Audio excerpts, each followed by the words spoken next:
Long, long ago, in a bustling city in the heart of Arabia, lived a young man named Aladdin. He was a kind-hearted but penniless boy who lived with his widowed mother in a humble little home. They often struggled, but Aladdin's spirit remained bright and hopeful, always dreaming of a life beyond the dusty streets of his neighborhood. One fateful day, a stranger arrived in the city. He was a man with a dark, piercing gaze and a long, twisted beard. This man sought out Aladdin, claiming to be his long-lost uncle, his father's brother. Aladdin's mother was suspicious, but the man was cunning. He showered them with gifts and promises of a better life, winning Aladdin's trust. He told Aladdin of a fabulous opportunity to make his fortune. All he had to do was retrieve a simple oil lamp from a hidden enchanted cave. Eager to help his mother and change their fortunes, Aladdin readily agreed. The sorcerer, for that is what he truly was, led Aladdin far out into the desert, to a spot that seemed utterly desolate, with strange incantations. The sorcerer opened a hidden passage in the earth, revealing a dark, narrow stairway leading down into a mysterious cave. "Go down," the sorcerer commanded, "and fetch me the lamp you find at the very end. Touch nothing else, but you may take for yourself the fruits from the trees you see inside." Aladdin was hesitant, but the promise of wealth was too strong to ignore.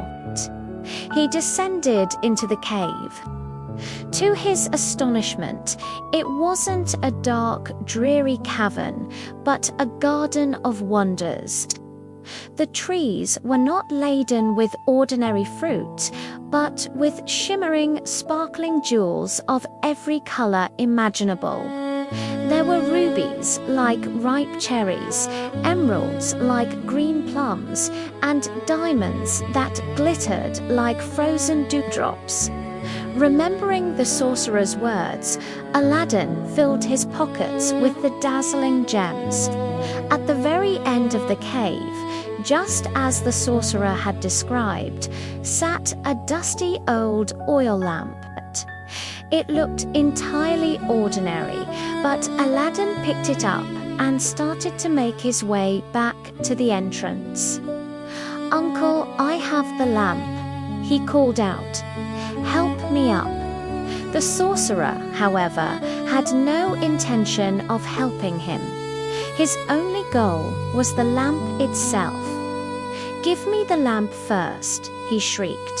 Aladdin, fearing the sorcerer would betray him once he had the lamp, refused. "Help me out first, and then I will give it to you." Enraged, the sorcerer's true nature was revealed. With a wicked cry, he muttered another spell, and the stone slab slid shut over the cave entrance, plunging Aladdin into absolute darkness, trapping him deep within the earth. Aladdin was terrified. He cried out for help, but only his own echo answered. He was alone and doomed. As he sat in despair, wringing his hands, he accidentally rubbed a ring the sorcerer had given him for protection. In a flash of brilliant light, a colossal figure materialized before him. It was a genie. "I am the slave of the ring," the genie boomed. "What is your command?" Stunned but quick-witted, Aladdin stammered, "Get me out of this cave." In the blink of an eye, Aladdin found himself back on the desert sands, the cave sealed as if it had never existed. He rushed home to his worried mother, his pocket still heavy with jewels and the old lamp clutched tightly in his hand. After telling his mother the terrifying tale, they decided to clean the dusty lamp to sell it for food. As Aladdin's mother began to polish it, a second, even more magnificent genie burst forth in a cloud of colored smoke. "I am the genie of the lamp," his voice thundered. "Your wish is my command." Aladdin and his mother were speechless. This genie was far more powerful than the first. Their lives were about to change forever. Aladdin's first wish was for a grand feast, and instantly a banquet of the most delicious foods appeared on silver platters. From that day on, they never went hungry again. Using the jewels from the cave and the genie's power, Aladdin became a wealthy and respected young man. But his heart yearned for more than just riches. One day, he caught a glimpse of the Sultan's daughter, the beautiful Princess Jasmine, and fell instantly in love. But how could a commoner ever hope to marry a princess? With the genie's help, of course, Aladdin wished for magnificent gifts to present to the Sultan, processions of servants carrying chests of gold and jewels, far grander than anything the Sultan had ever seen. Impressed by this show of immense wealth and power, the Sultan agreed to let Aladdin marry his daughter.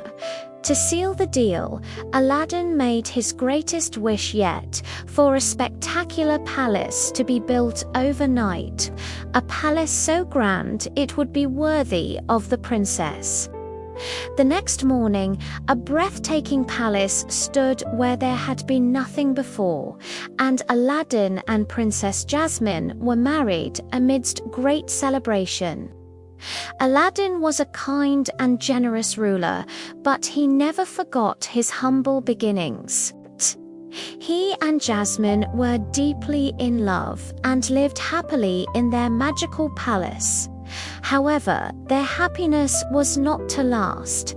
Far away, the wicked sorcerer had used his dark arts to discover that Aladdin had not only escaped the cave, but was now living as a prince with a magic lamp. Consumed by jealousy and a thirst for revenge, he devised a devious plan. Disguising himself as an old merchant, the sorcerer traveled to Aladdin's city. He walked through the streets near the palace, calling out, "New lamps for old. New lamps for old." The princess, hearing the cry, thought it would be a kind gesture to trade the dusty old lamp she'd seen in Aladdin's chambers for a shiny new one. Unaware of its true power, she innocently made the exchange. The moment the sorcerer had the lamp in his hands, he rubbed it. The mighty genie appeared, now bound to serve a new master. "Take this palace, the princess and everything in it," the sorcerer commanded, "and transport us to the most remote corner of Africa." In an instant, the palace vanished, leaving behind an empty space and a heartbroken sultan. When Aladdin returned from a hunting trip, his world came crashing down, his palace, his home, his beloved Jasmine all gone. He was devastated. The Sultan, enraged and grieving, threatened Aladdin with execution if his daughter was not returned. In his darkest hour, Aladdin remembered the ring he still wore.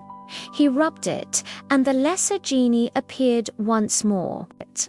"I cannot undo the spell of the lamp's genie," the genie of the ring explained, "for he is far more powerful. But I can take you to where your palace and princess are." Instantly, Aladdin was transported across the world, appearing outside his own palace in a strange, barren land. He found a way to secretly communicate with Jasmine, who was overjoyed but terrified. Together, they hatched a daring plan. Jasmine invited the sorcerer to dine with her, pretending to be charmed by him. During the meal, she poured a powerful sleeping potion into his wine. The sorcerer, arrogant and unsuspecting, drank it down and immediately fell into a deep slumber. Aladdin rushed in, seized the magic lamp from the sorcerer's belt, and rubbed it. The great genie appeared, relieved to see his true master. "Genie," Aladdin commanded, "return our palace and the princess to our home, and rid us of this sorcerer forever." In a flash, the palace was lifted and transported back to its rightful place. The sorcerer was cast away, never to be seen again. There was immense joy and relief upon their return. The Sultan embraced his daughter and welcomed Aladdin as a true hero.